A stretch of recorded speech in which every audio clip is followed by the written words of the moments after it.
This bird safari takes you into parts of Australia's outback in the southern half of the continent, far away from human settlement. Here, you will get some idea of how the land and bird life looked before Europeans began to interfere. In this film, you will see undisturbed wildlife and hear some unique sounds of the wilderness.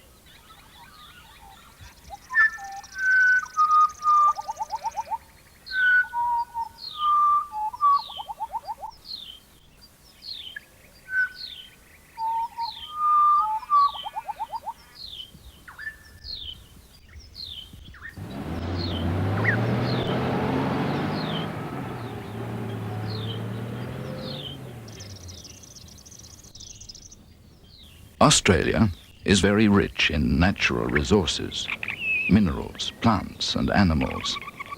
It's a paradise for any naturalist.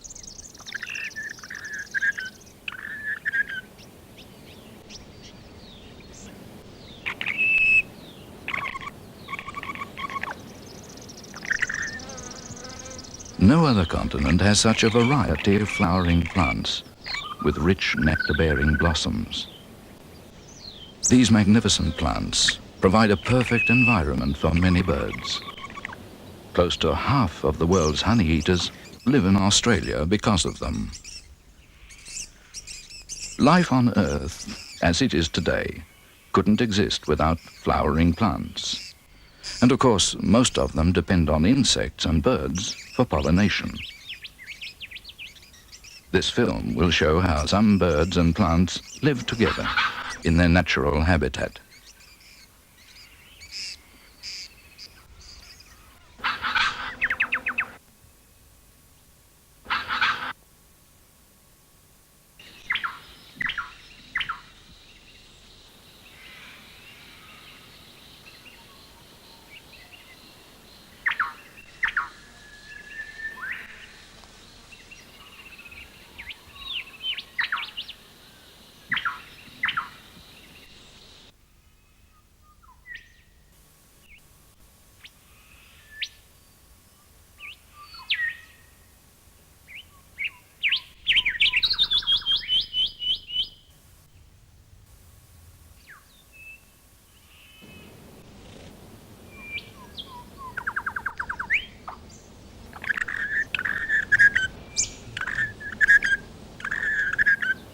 Spiny-cheeked honey-eaters belong to the most aggressive group of honey-eaters in Australia, the wattlebirds. The little wattlebird and the red wattlebird are the most often seen members of the family. They belong to the group of medium to large-sized honey-eaters. Spiny-cheeked honey-eaters usually live alone or in pairs. They can be found in most parts of Australia, except in the north. They prefer lightly timbered areas, such as the Mallee. Our bird safari will visit these areas in southern Australia.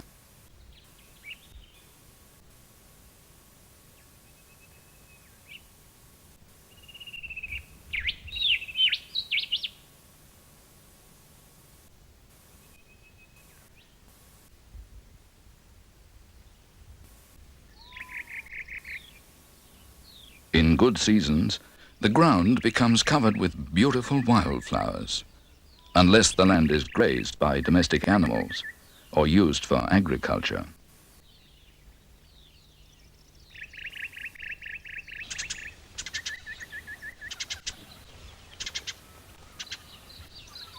After feeding on bottlebrush flowers, a spiny-cheeked honey-eater visits the waterhole. Here it tries to bully and chase away a flock of New Holland honey-eaters.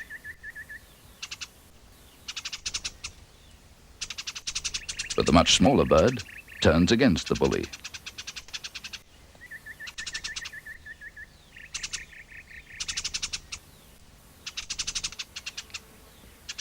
Spiny-cheeked honey-eaters often quarrel with each other, although sometimes more than one pair will attend the same nest.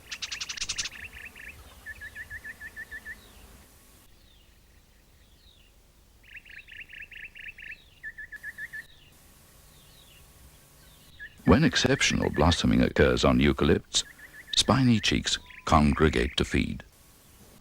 While feeding in the blossom, they take little notice of each other. But leaving the heavy cover, they become aggressive and quarrel over the pecking order. But it's just bluff. Even the vanquished never leave the district. Soon they'll be feeding again peacefully in the blossoming trees.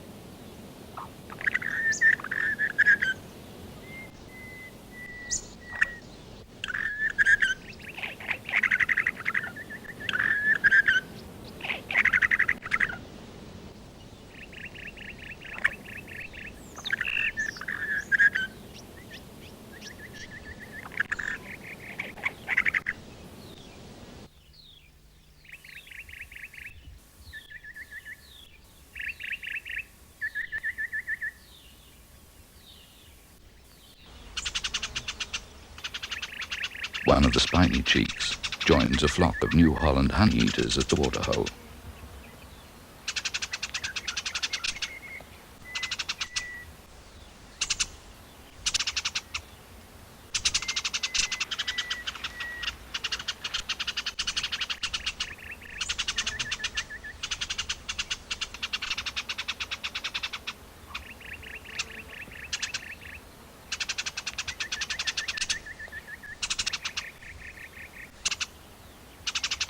A kangaroo arrives at the waterhole, keeping the birds away.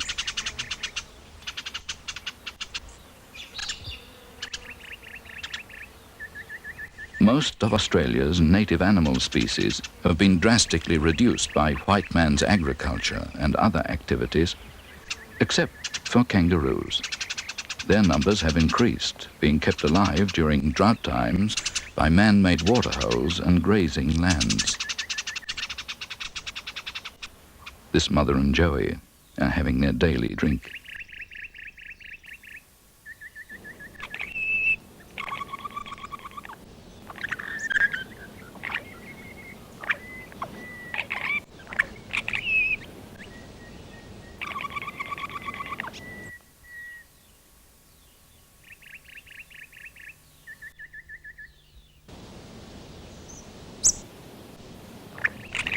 The song of a spiny-cheeked honey-eater takes us back to the bottlebrush, which usually flowers in spring and summer.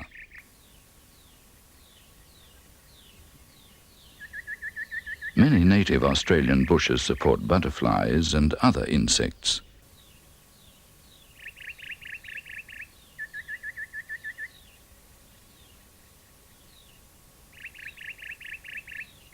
Here's a wood-white butterfly on a bottlebrush.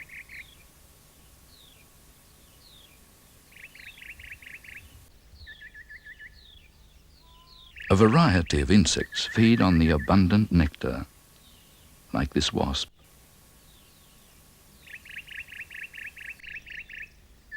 Most insects find the nectar too concentrated and need to drink after feeding. A native wasp lands comfortably on the surface of the water to drink.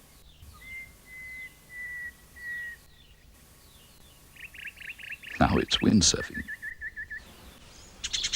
The bottlebrush genus is endemic to Australia and consists of about 20 species of shrubs and small trees.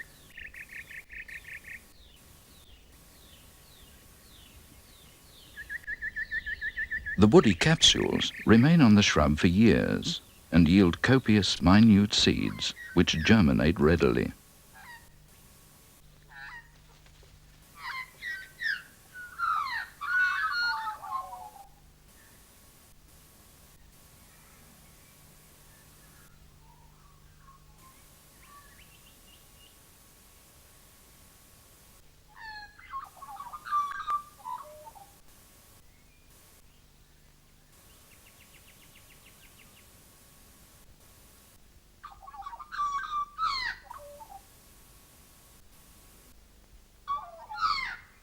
During a good season, the Mallee forest is a beautiful place to observe nature and relax, away from the stressful demands of modern life.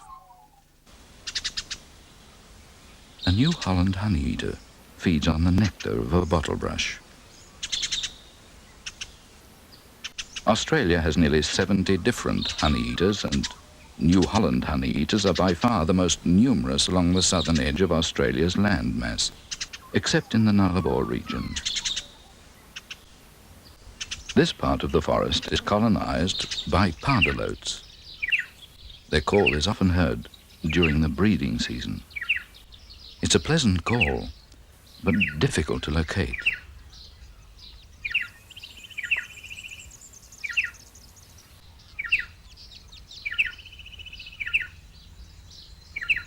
Unlike honeyeaters, striated pardalotes live entirely on insects.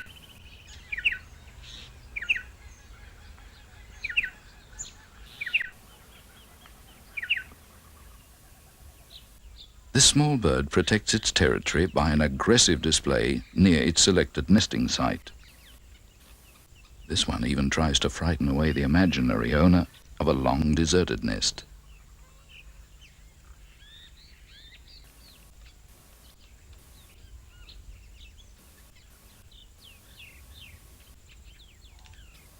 Pardalotes spend most of their time hunting for insects in the canopy of the trees, but often visit a waterhole. They're sometimes called diamond birds because of their small size and brilliant appearance. They're only found in Australia and are represented by several species.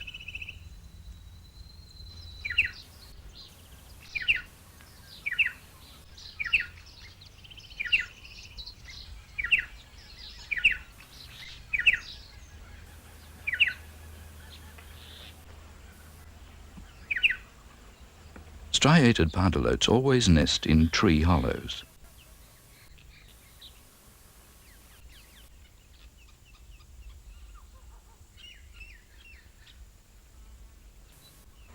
Their territorial zeal is most often displayed at the entrance to a nesting site.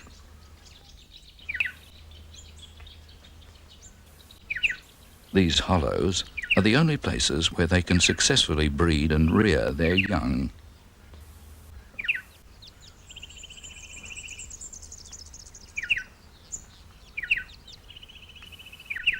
One species, the 40-spotted pardalote, is nearly extinct.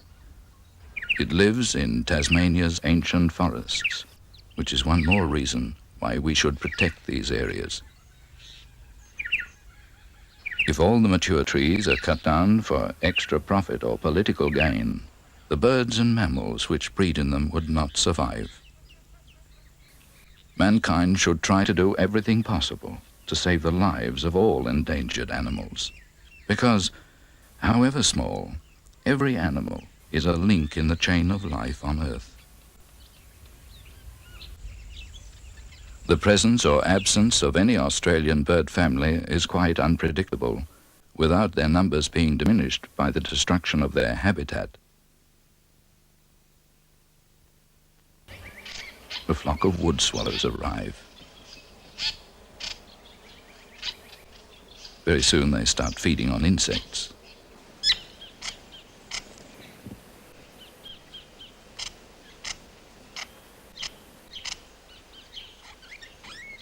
But in a good season like this, wood swallows change their insect-eating habit by gorging on nectar from the flowers of the mallee gums.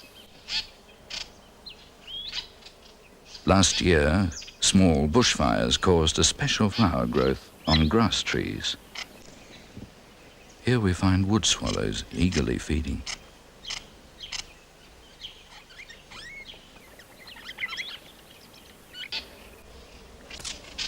Many birds readily help agriculture by feeding on insects in cultivated crops. Although we need chemicals at present to grow sufficient crops to feed an ever-growing world population, the chemical industry should make poisonous insecticides with the limited lifespan. These should kill the insects they're designed for, but not to keep on killing indefinitely, causing limitless damage to the environment. Wood swallows are a very special Australian bird family of just 6 species. All of them are found only in Australia, except one which lives in New Guinea as well. They spend the whole year in flocks, being nomadic rather than migratory birds. Their movements depend upon the availability of food, that is, swarming of insects and flowering of suitable plants.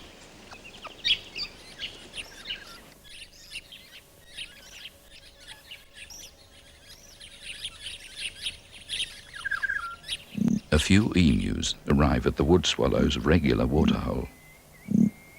Depending on their diet, emus can go for several days without a drink. A double layer of feathers protects their bodies against excessive heat and unnecessary loss of moisture. Arriving at the waterhole, they scoop up the water.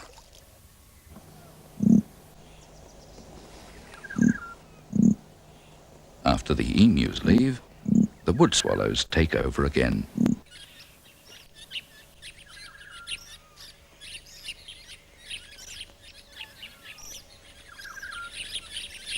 A hide makes it easier to film them.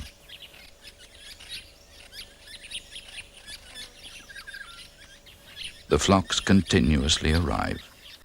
These are mostly male and female white-browed wood swallows.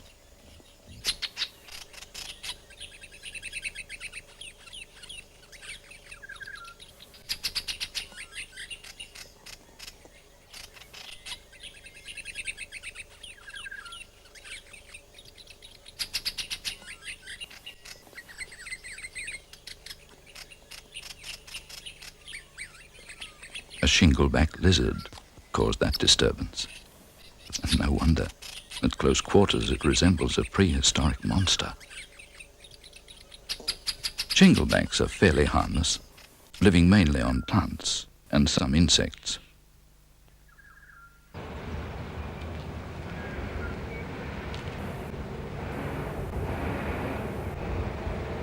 Further on in the Malay country, we look for a camping spot among the trees.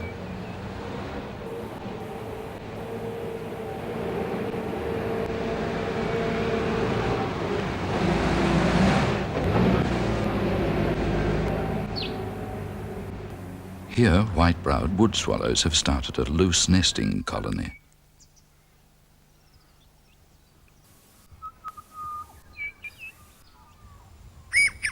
Next morning, by first light, a pleasant surprise is to find the first white-browed wood swallow nest just 1 meter outside the car's window.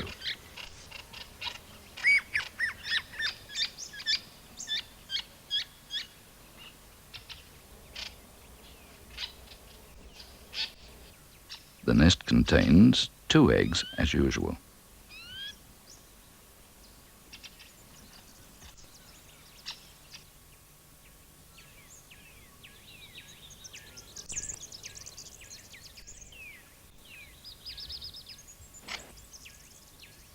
In suitable conditions, when blossoms and insects are plentiful, wood swallows might nest twice in a season. But if bad weather cuts back their food supply, they may be forced to abandon even the first nest. Other birds are paired up, ready for nesting. Wood swallows will feed together, but jealously protect their selected nesting sites from each other.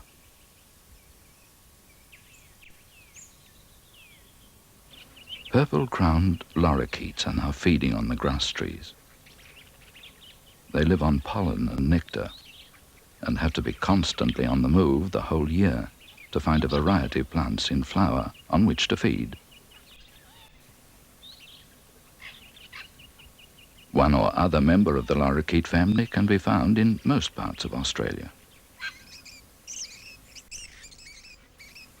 They're the most obvious in our big variety of parrots and a marvelous attraction in some tourist resorts.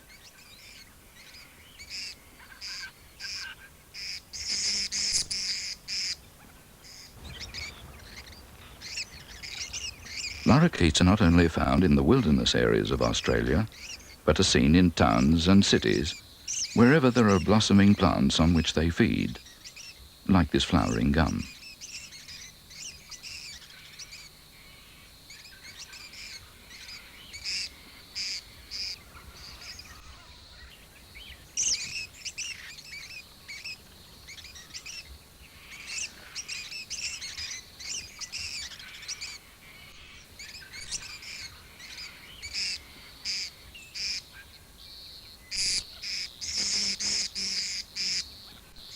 A favourite of the lorikeet is the marigum blossom.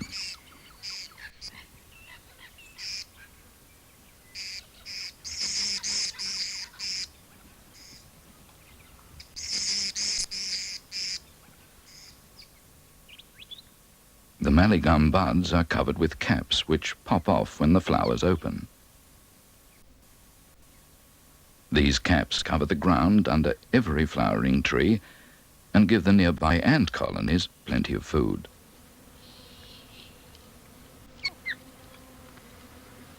The caps are carried into their nests, where the ants eat the sap from them, finally depositing the empty caps outside.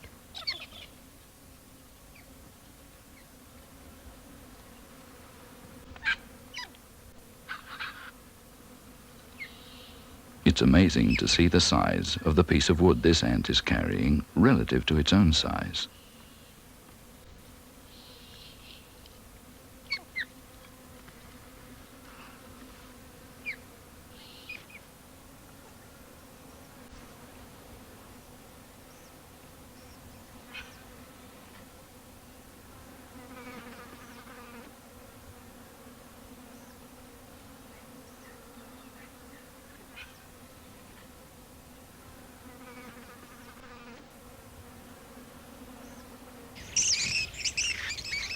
Purple crowns belong to the brilliantly coloured lorikeet family.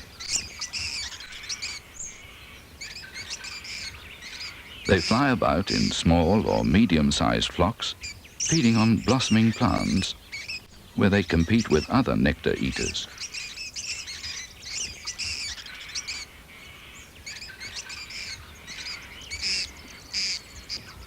Purple-crowned lorikeets only brush the surface of the soft blossom while feeding, so they often chew dry wood to keep the growth of their beaks under control.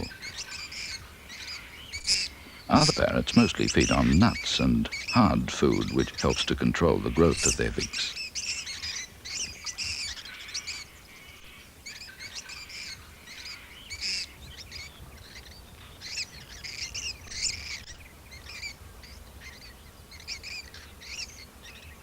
Pollen and nectar are very concentrated foods, so lorikeets visit the water hole to dilute what they've just eaten.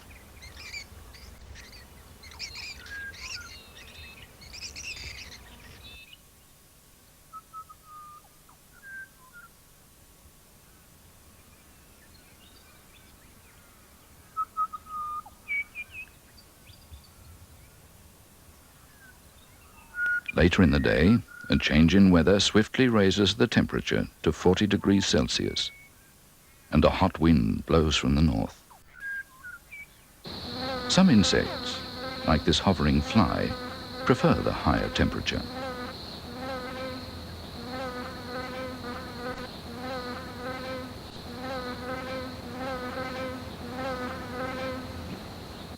And certain types of moth start to swarm on this very hot day.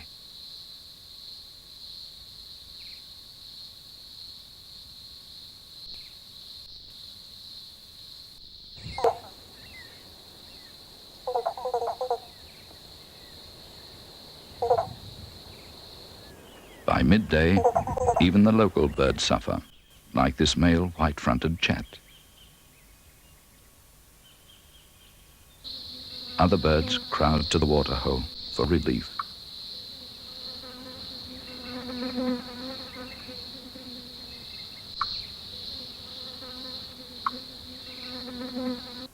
This wood swallow tries to catch a little cool breeze by holding its wings out. One method birds use to cool their blood is panting heavily with open beaks. Another is fluffing their feathers to give extra insulation against the heat.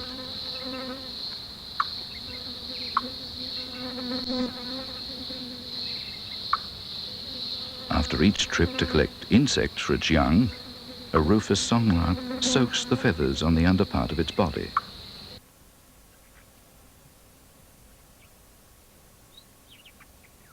The soaked feathers will cool the young birds in the nest and keep them moist. A green frog leaves its hiding place to find relief from the intense heat by hanging onto a log in the water.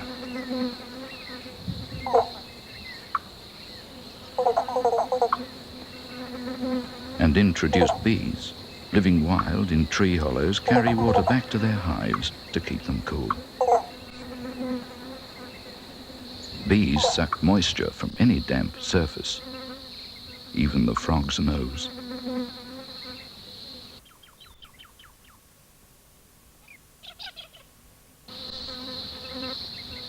At last the frog has had enough, and the bee ends up upside down in the water. The rufous songlark is back with more food for its young, and another dip in the water to wet its feathers. This is because it nests on the hot ground, and the fledglings need to be kept cool.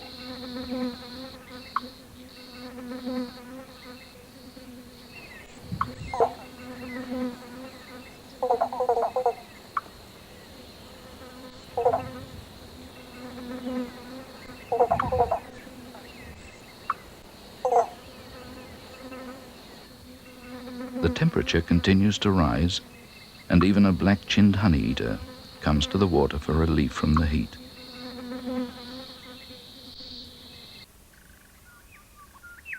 Next day, the temperature returns to normal, and 2 golden whistlers turn up. It's unusual to see them in this dry district. They're more at home in heavier timbered country.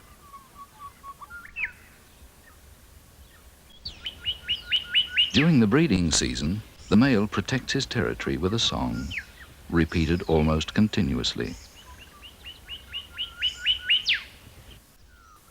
In this way, he keeps other golden whistlers away.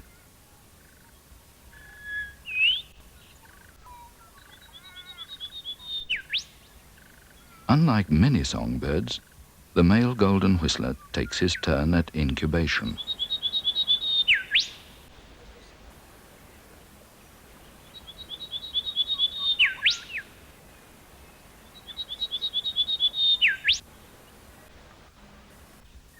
In a cool gully, the male bathes in a pool beside a small spring.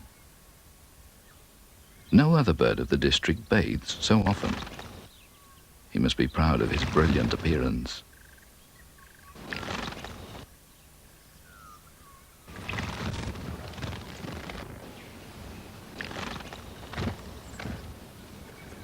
Golden whistlers, which breed in the southern part of Australia, move further north in winter, where insects which form its diet are more easily found.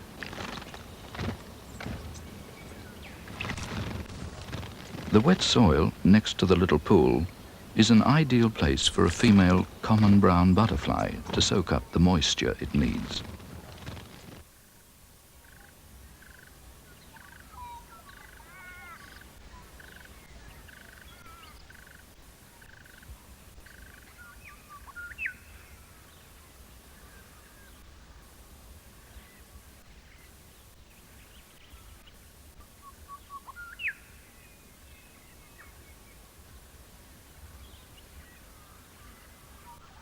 Nearby, Australian admiral butterflies feed on miniature grass trees.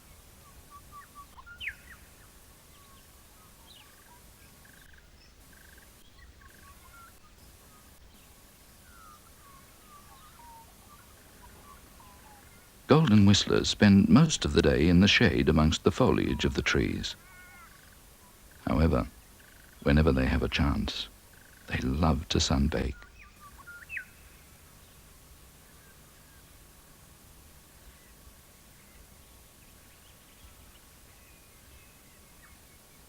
Butterflies love to sunbake too.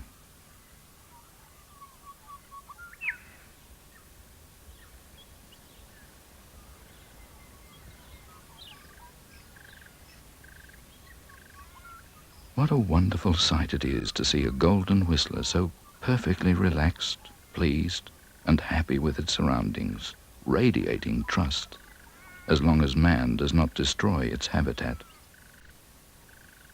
We must save as many natural forests as possible, and so give a chance to all living beings, including man, to live a happy and contented life on Earth.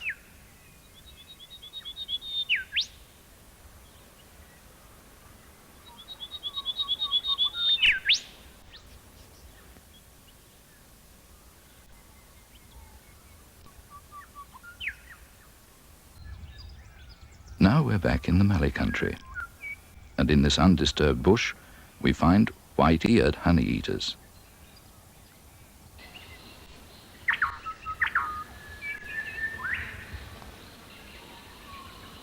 Some honey-eaters, like the white-eared, consume nectar as well as insects.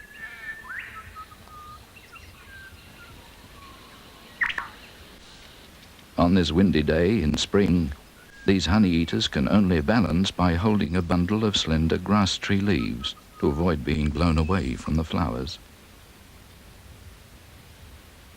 The grass tree is a very ancient plant and is as typically Australian as the kangaroo.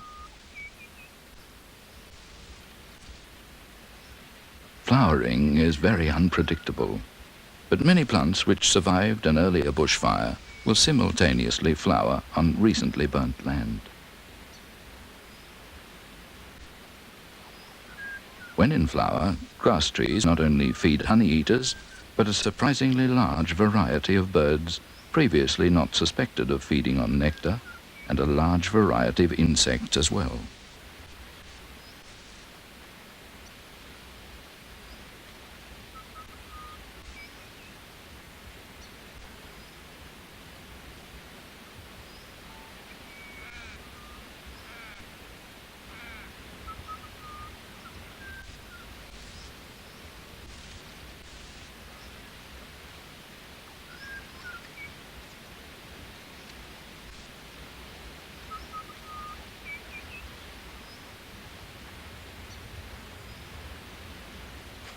Like flycatchers, white-eared honey-eaters also hunt insects in flight.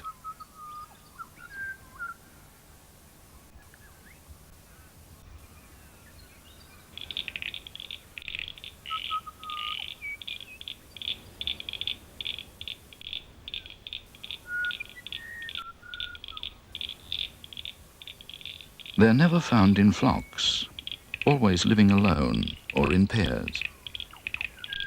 Like any loners, they're quarrelsome.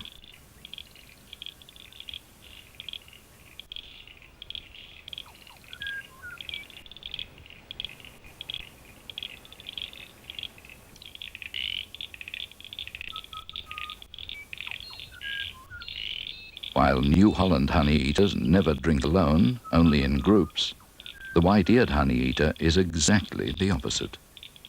It only feels safe when away from the disturbance of other birds.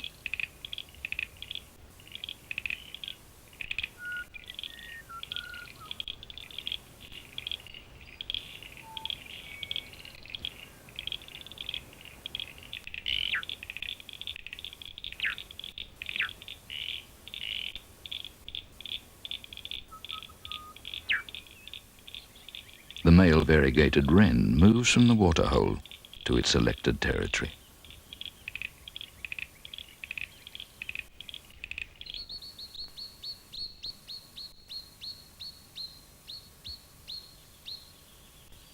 Its nest is well camouflaged in the heavy growth of banksias and grass trees.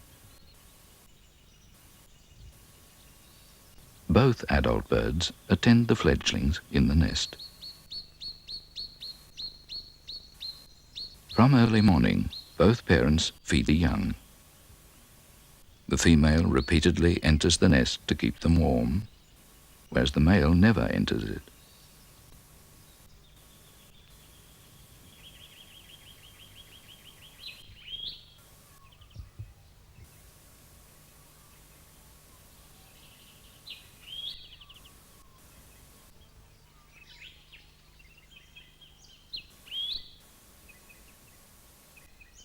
They're fed with a variety of grubs, caterpillars, moths and insects. When he arrives with the food and finds the female in the nest, he gives it to her. She either eats it or feeds the young.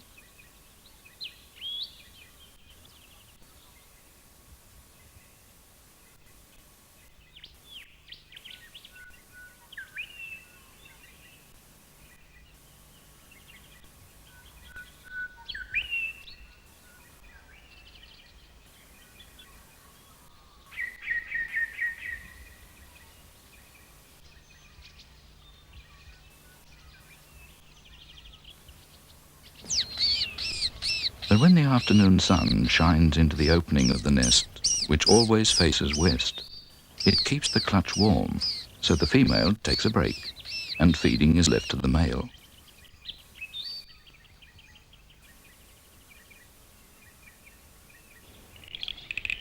The wren selects its nesting district very carefully, so that it will provide the necessary food and environment. The nest is always positioned so it can be approached from every direction through heavy undergrowth.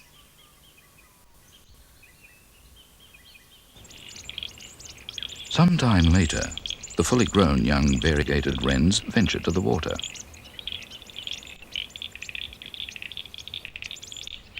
Because they're so used to the feeling of security in the nest, where they cuddle together, they will seek close body contact even out here.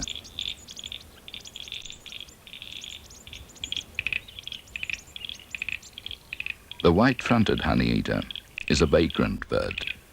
Its whereabouts are unpredictable, being mostly influenced by the blossoming plants it feeds on.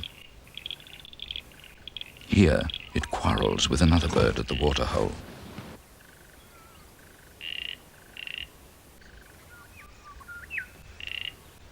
White-fronted honeyeaters prefer to sing from a perch high up on a dry branch.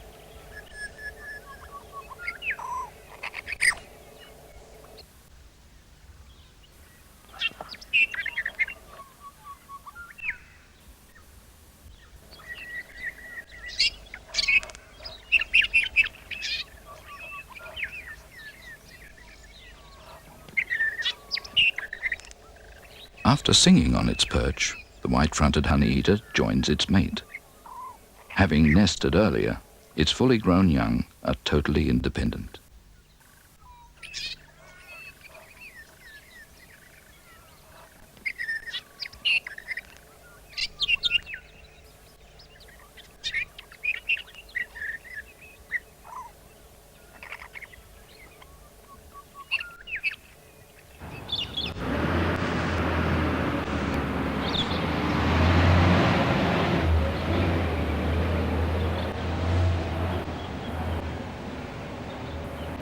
Later, we return to the variegated wren's nesting district.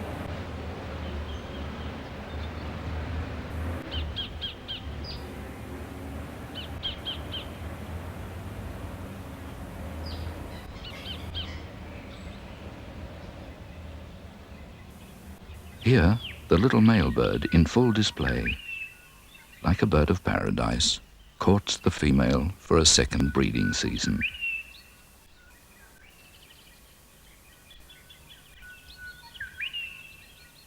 Soon they will start building a new nest.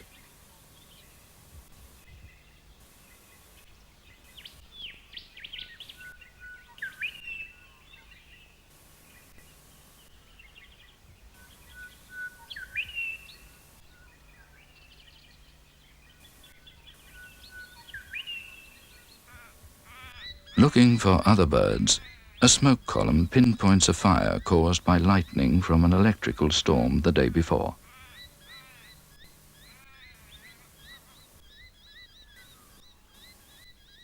Spot fires often occur here. They play an important part in the ecological balance of the Mallee district.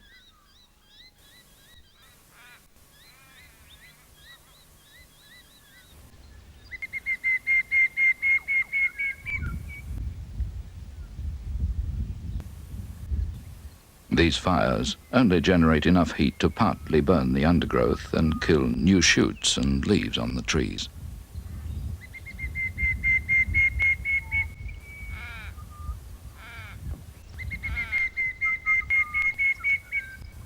Shortly afterwards, however, life starts again. Some wildflowers, like this orchid, which didn't have room to grow in the undergrowth, will do so now the forest floor is clear. In Australia, certain plants only flower after fires.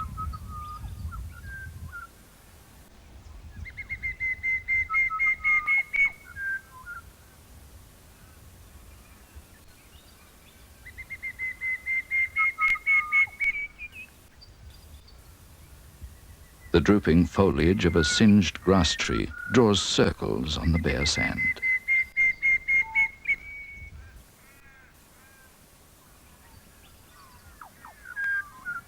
In no time, the burnt trunk of a eucalypt sends out new shoots.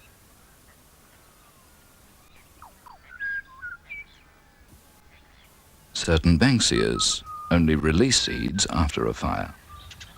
They are unusual in the fact that before fires they could have buds, flowers, seed pods sometimes from years earlier on the bush at the same time.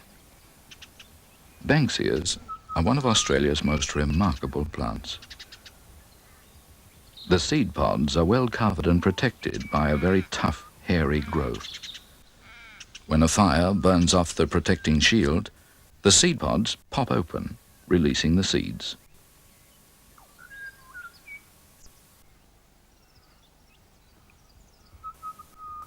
Even the charred banksia bush itself sprouts new growth. Not far away from the burnt area, a few pairs of dusky wood swallows start a loose breeding colony. They protect their selected nesting trees, but hunt together peacefully for swarming insects.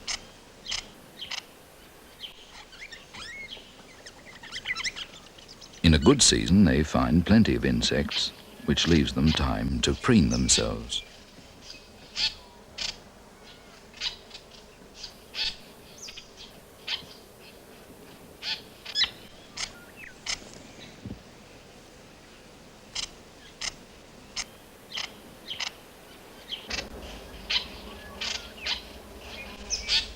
Being very affectionate, they also spend a large part of the time grooming each other.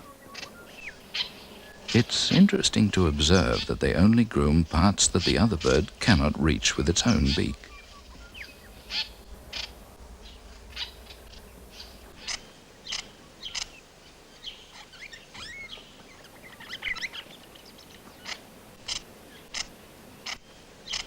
Other birds behave the same way. It's surprising to see, however, that the blue wrens are not even a pair, but two males in full breeding plumage.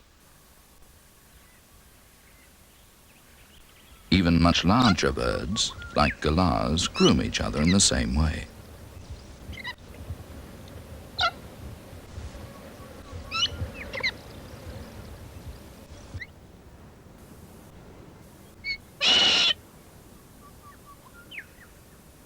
As with all insect-eating birds, wood swallows form pellets in their crops from the undigested part of their insect diets.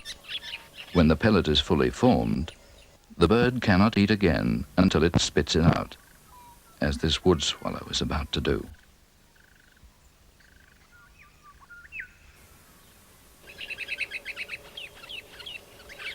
The dusky wood swallow's lovely song is very rarely heard.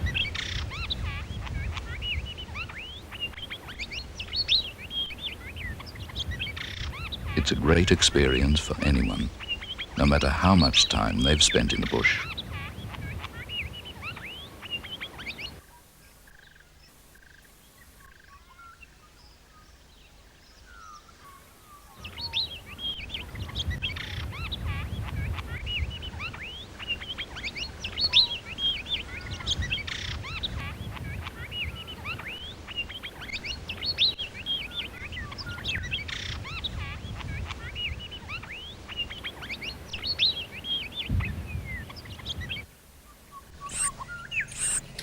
The surroundings of the nest are well selected to match the bird's colours, providing a little extra protection.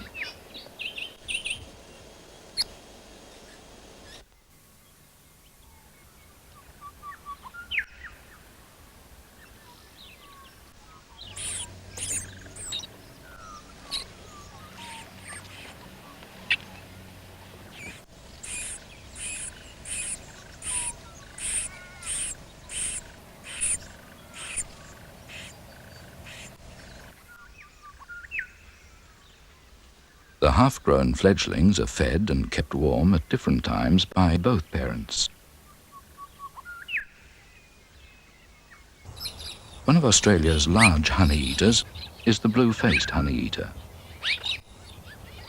Living mainly in the northern and eastern part of the continent, it can sometimes be found in the southeast as well.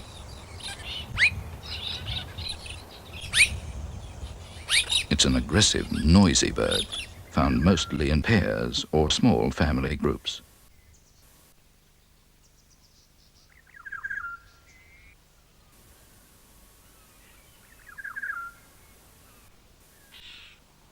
Its insect diet is either caught in flight or collected in foliage. Occasionally it feeds on nectar or berries.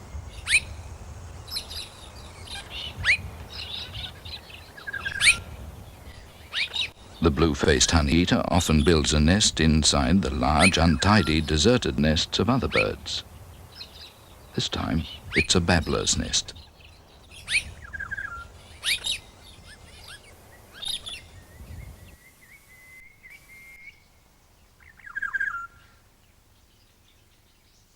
When an ant colony raids the tree, the parent bird laboriously picks them off to protect the young from being attacked in the nest. Both parents take part in rearing the young.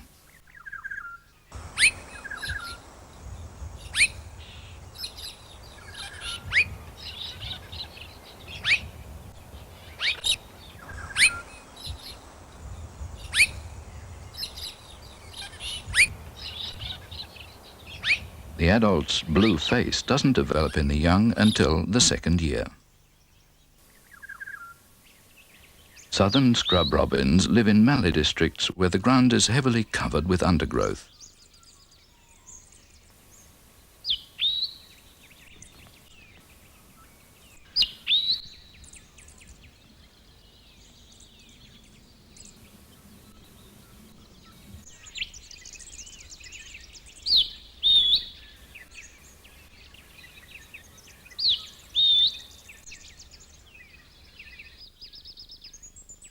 They spend a lot of time running around under bushes where they search for their insect diet.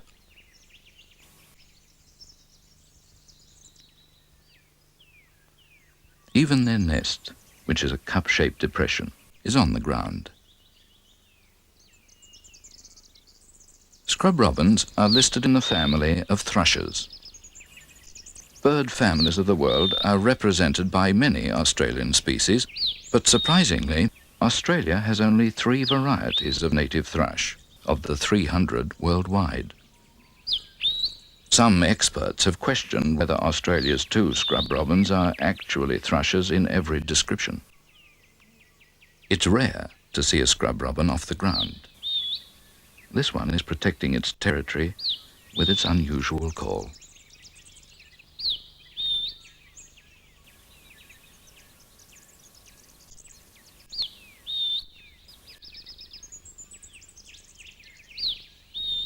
The helmeted honeyeater is one of the 3 most endangered bird species in Australia. It's found only in Victoria and has been the faunal emblem there since 1971.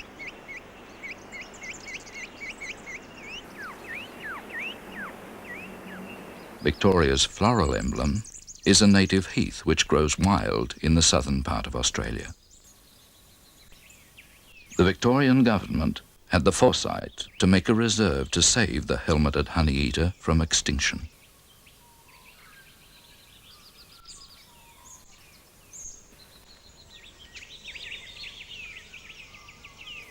It's been pointed out in this film the importance of taking steps to save our endangered bird species from extinction. But even more important is the need to stop polluting and damaging our natural environment at every level worldwide.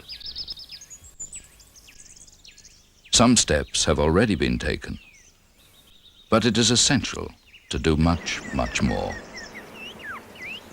We mustn't forget that man can't live anywhere else. Until recently, the general public were not informed about the damage to our environment caused by our demand on resources.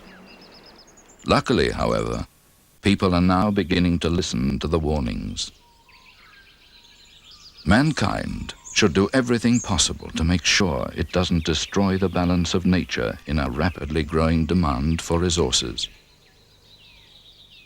We must never forget that life on Earth is only possible if the destruction of nature's balance is not taken beyond the point of no return. We must check man's need to plunder his natural environment. The clock of destruction is ticking on relentlessly, and midnight is not far away.